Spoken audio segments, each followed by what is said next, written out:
ദോശമാവ് നേരത്തെ ഉണ്ടാക്കി വെച്ചാൽ പലപ്പോഴും പുളിച്ചു പോകുന്നതാണ്. പക്ഷേ ഒരു സിമ്പിൾ ടെക്നിക്ക് ഉപയോഗിച്ചാൽ ദോശമാവ് വേഗം പുളിക്കില്ല ട്ടോ.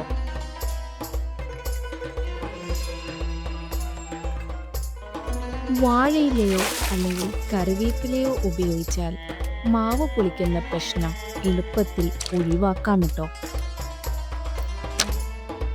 ദോശമാവിന്റെ മുകളിൽ ഒരു ചെറിയ വാഴയില കഷ്ണം ഇട്ടു, അല്ലെങ്കിൽ കുറച്ച് കറിവേപ്പില ഇട്ടാലും മതി. വാഴയിലേക്കും കറിവേപ്പിലയ്ക്കും സ്വാഭാവിക ആന്റി ബാക്ടീരിയൽ ഗുണമുണ്ട്. അതുകൊണ്ട് മാവ് പുളിക്കാൻ കാരണമാകുന്ന മൈക്രോ ഓർഗാനിസം വളരുന്നത് കുറയ്ക്കും. അങ്ങനെ വെച്ചാൽ മണിക്കൂറുകൾ കഴിഞ്ഞിട്ടും മാവ് പുളിക്കാതെ ഫ്രഷ് ആയിരിക്കും.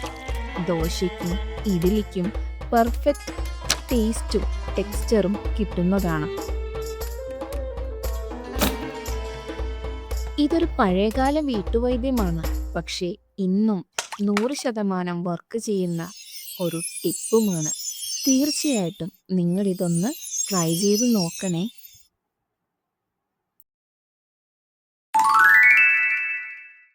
മുട്ടശ്ശൂര പൊടിക്കൈകൾ